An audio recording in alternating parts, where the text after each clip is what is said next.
Hello, and welcome to this.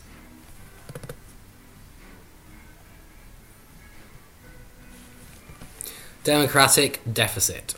Main points. The government listens more to big business than to voters. Election campaign finance comes overwhelmingly from corporate donations. Governments enact business-friendly policies to create a favourable climate for investment. Governments are in competition to attract and retain investment, and thus this puts pressure on them to enact neoliberal policies, i.e. free market fundamentalist policies, profit first. Business spends billions on corporate lobbying. There is the revolving door, which means high-level executives and politicians throughout their career are often the same people. You might spend a while in politics and then spend a while as a CEO and then go back into politics again and so on. And there is, of course, schmoozing, which involves things like yachts, champagne, caviar, sometimes prostitution and drugs and things like this. But I think we know what schmoozing is. Okay. And politicians are part of the same part of society as corporate bosses, and so have a natural affinity. The media supplies biased information to the public, promoting business-friendly policies, and thus influences how people vote. The leadership has a pro-business dynamic of its own. It's naive to say, the leadership of a party, it's naive to say that what party leaders want is automatically what the people want. Powerful institutions that we don't elect, corporations, the World Trade Organization, the International Monetary Fund, the World Bank, and so on. Bureaucracy. Is what we have the democratic system, or is it the bureaucratic system? Neoliberalism. Governments have followed neoliberal policies for 30-odd years. This is about privatisation, deregulation of business, policies that keep wages low and profits high, putting the market first, as long as that's what favours the corporations. Whips.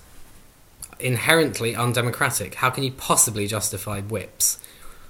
This means whips are in the party, in the political party. Their job is to keep the low-level party the rank and file members of parliament, keep them disciplined for the leadership of the party. Fake democracy in the third world. In the third world, so-called democratic governments have to follow policies for the benefit of rich countries' corporations. This is imposed by institutions such as the International Monetary Fund and the World Trade Organization. Main points in further detail. The government listens more to big business than to voters. Election campaign finance comes overwhelmingly from corporate donations. Governments enact business-friendly policies to create a favourable climate for investment. Business-friendly means profits-friendly, not wages-friendly.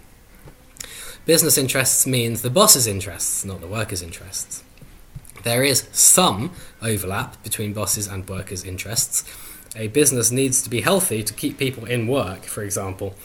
But the needs of workers, better wages, etc., are scuppered by policies which place profits before workers' rights. This is neoliberal economics, and it ensures that the lion's share of wealth generated goes to the bosses rather than the workers. There are bosses and workers. Some people switch off when they hear the words bosses and workers because it sounds Marxist or something. But convince me there are not such a thing as bosses and workers. I rest my case. Governments are in competition to attract and retain investment, and this puts pressure on them to enact neoliberal policies. Business spends billions on corporate lobbying, the revolving door, schmoozing. Politicians are on similar pay, largely went to similar schools, part of the same part of society, often attend the same dinner parties, and don't tend to mix much with ordinary folk. So, there is an affinity which leads to policies which favour their type of people. This is an informal process which just leads to these types of policies emerging. The media supplies biased information to the public, promoting business-friendly, i.e. bosses-friendly, profits-friendly, influencing what people vote for. People are very intelligent, but the information available through the media is misleading. For a healthy democratic process, a healthy media is required, and we don't have that. The ownership structure of the media, largely owned by corporate or state-controlled interests, reliance on corporate advertising revenues in the media. For example, corporations offended by criticism not only of their own products, but also far more broadly too. Coca-Cola, for instance, insisted that no articles about human rights or the environment be included near their adverts in magazines. Voters elect backbenchers who elect leaders. But the leaders select which candidates will be available to vote for. This mechanism distorts the democratic will. The leadership has a dynamic of its own. It's naive to say that what the party leaders want is automatically what the people want. Whips. The party leadership uses whips to coerce elected representatives to vote how the leaders want.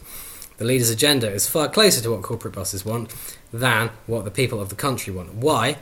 Because leaders need to attract campaign finances from business, so they go for pro-business policies. For a backbencher to get to the top, they have to be favoured by the current leadership. If not the party leader, then the upper echelons generally. And they know they can't upset business, because then campaign finance will take a bashing and the media will turn against them. The media is more concerned with promoting the boss's agenda than the people, and can use this to turn the people against the party if the party is veering towards representing the people instead of business. That's how it works. Real democracy would be participatory democracy. Powerful institutions that we don't elect, corporations, we vote with our dollars, but this by definition gives rich people a bigger say. WTO, set up by governments, but as a result of corporate lobbying on a grand scale. Trade rules written by the corporations for their benefit. Rich countries coerce poor countries to accept their agenda. IMF World Bank, set up by governments, disingenuous or naive to think that because we elect the government and the government set these up, then that means this represents the will of the people. It would be disingenuous or naive to think that. Because of the mechanisms already discussed, whereby the rich exert a disproportionate influence on the political process, these powerful institutions do not represent ordinary people. Bureaucracy in governments, in corporations and other institutions. There is a lot of bureaucracy. Bureaucracy is not the same thing as democracy. Bureaucracy has a dynamic of its own, and it responds to pressures other than just what our elected representatives tell it to do. Neoliberalism. Governments have followed neoliberal policies for 30-odd years. Good for corporate profits, good for the rich, elite, minority. Not good for ordinary workers, who are the majority in all countries. Real wages have gone down while executive pay has skyrocketed. No one in the 99% would support a redistribution from the 99% to the 1%. Clearly that is not democratic. The public are largely unaware of neoliberalism because the media doesn't largely cover it. Because the media is controlled by corporate or government interests, so it's not in their interest to cover it. So people vote in governments without knowing this is what's going on in terms of democratic policy. Whips. Fake democracy in the third world.